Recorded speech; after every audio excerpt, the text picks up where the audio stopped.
Hey, hello, hi, ho, cat guys, I'm Tangar Igroglaz and this is Wild Stukense. Hello. Today I want to ask you some questions if you don't mind. If you please.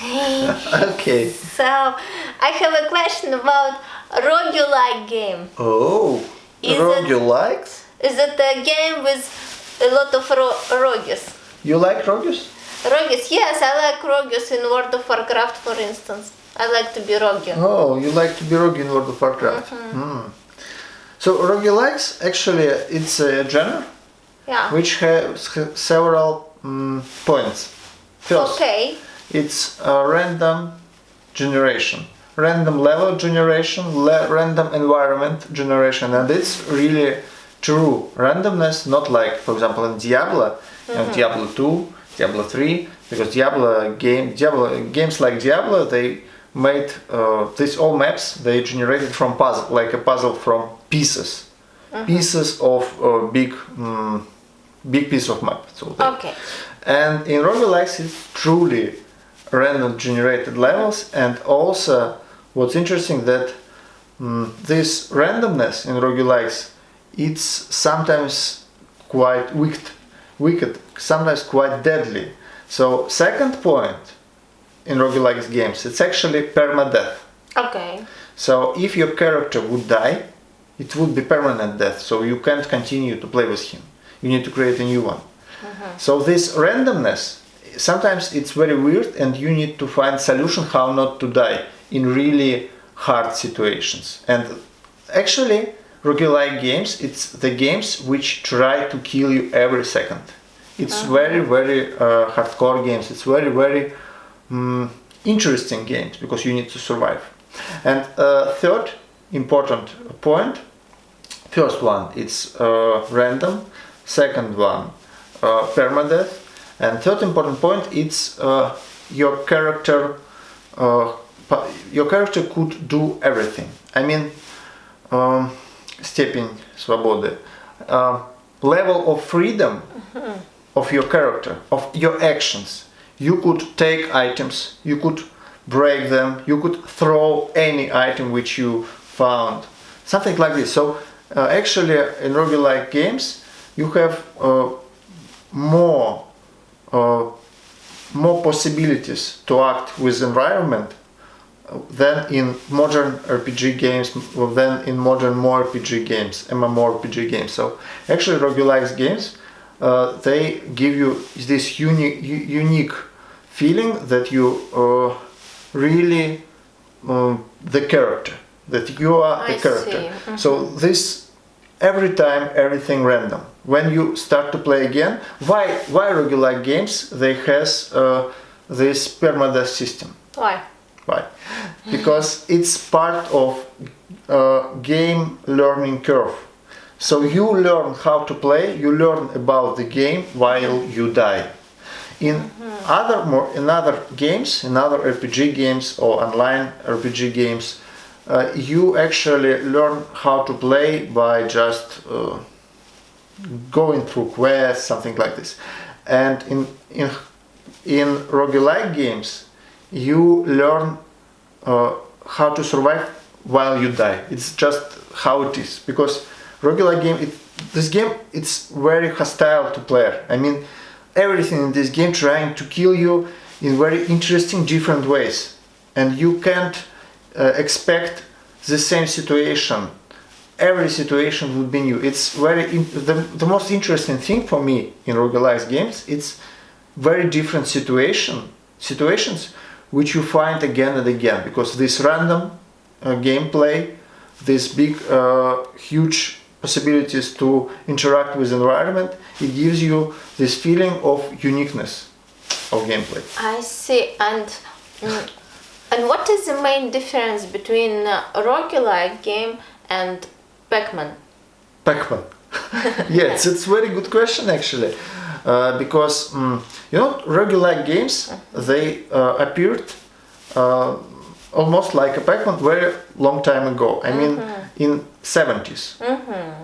First roguelike games, they appeared in 70s, and I'm not sure about Pac-Man, I think it was after Roguelikes actually, I suppose so. But Pac-Man also permadeath game. In Pac-Man you have several lives, but when they end you start from scratch. And all old games they was designed like this. Why? Because in old days it was very hard to storage data. So when you played it was quite impossible to save your progress.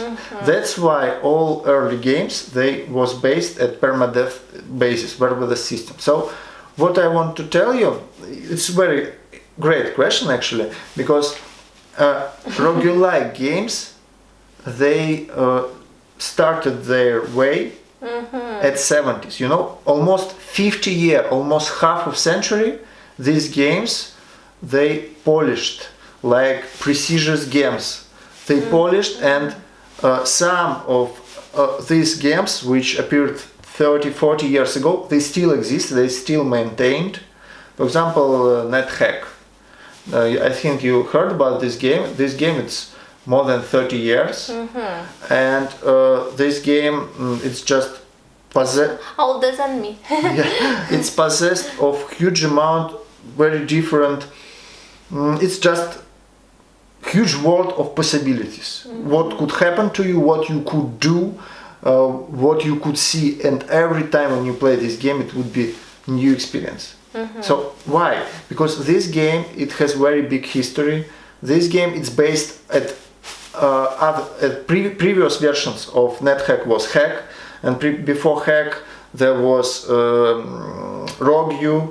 It's first roguelike game. But actually if you would try to play Rogue, first roguelike game almost, you could feel that this game actually it's more interesting than a lot of modern RPGs, because it's very you do not know what would happen to you every time when you play this game. So you would die. It's just part of the game to die in roguelikes, but almost every your death would be in different situation, and it's very interesting.